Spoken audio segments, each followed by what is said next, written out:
পাক লস্কর জঙ্গি আসিফের বাড়ি গুড়িয়ে দিল সেনা। প্রধানমন্ত্রীর হুঁশিয়ারের পরের দিনই প্রত্যাঘাত, এলাকায় চলছে তল্লাশি। কাশ্মীর হামলা নিয়ে সন্ত্রাসবাদীদের চরম হুঁশিয়ারি ভারতের, আর প্রধানমন্ত্রীর হুঁশিয়ারির পরের দিনই প্রত্যাঘাত। গুড়িয়ে দেওয়া হলো পেহেলগাঁও হামলার অভিযুক্ত লস্কর জঙ্গির বাড়ি। পেহেলগাঁও হামলার পর থেকেই এক নিমেষেই বদলে গেল ভূস্বর্গের চিত্র। সন্ত্রাসবাদীদের হামলার পর পাকিস্তানের ওপর কূটনৈতিক স্ট্রাইক করেছে ভারত। একসঙ্গে পাঁচটি কঠোর পদক্ষেপ নিল মোদী সরকার। স্থগিত করা হলো 1960-এর সিন্ধু জল চুক্তি, বন্ধ করে দেওয়া হলো আটারি ওয়াঘা সীমান্ত, বাতিল করা হলো পাকিস্তানের নাগরিকদের ভিসা। দুই দেশের হাই কমিশনের সদস্য সংখ্যা কমানোরও সিদ্ধান্ত নিয়েছে নয়াদিল্লি। ভারতের এই কড়া পদক্ষেপকে পাল্টা দিতে বৃহস্পতিবার সকালেই ভিসা বাতিল, সিমলা চুক্তি স্থগিত, ওয়াঘা সীমান্ত বন্ধ, পাক আকাশসীমা ভারতের জন্য বন্ধের মতো একাধিক পদক্ষেপ ঘোষণা করেছে ইসলামাবাদ।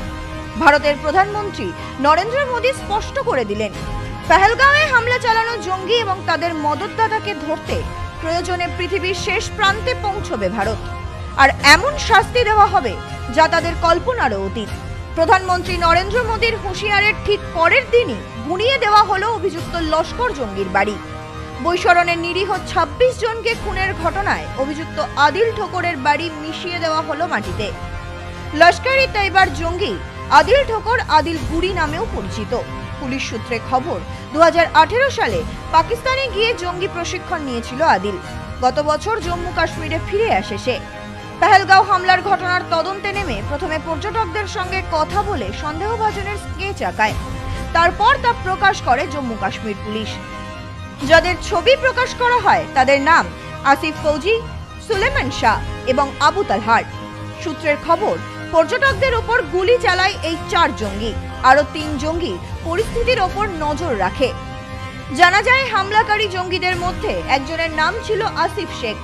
এই আসিফের বাড়ি শুক্রবার বিস্ফোরণে গুড়িয়ে যায় নিরাপত্তা রক্ষীদের সামনেই। সূত্র মারফত আরো জানা যায়, আদিল ও আসিফের সঙ্গে 2 পাক জঙ্গিও ছিল।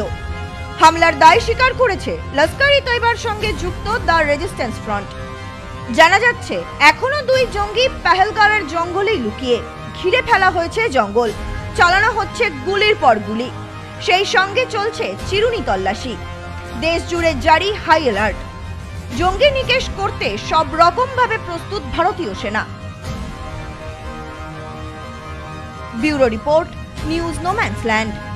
সম্প্রীতি guest house, hotel and restaurant. সমস্ত আধুনিক সুবিধাযুক্ত AC double bedroom, standard double bedroom, twin bedroom, deluxe double bedroom. আমাদের হোটেলেই রয়েছে বাঙালির খাবার সহ মাল্টি কুইজিন রেস্টুরেন্ট। শহরের মধ্যে অথচ সম্পূর্ণ নিরাপদ পরিবেশে থাকা খাওয়ার একমাত্র ঠিকানা Sampriti guest house, hotel and restaurant, Chakdah road, টবাজার, বনগাঁ। ফোন 03215257603।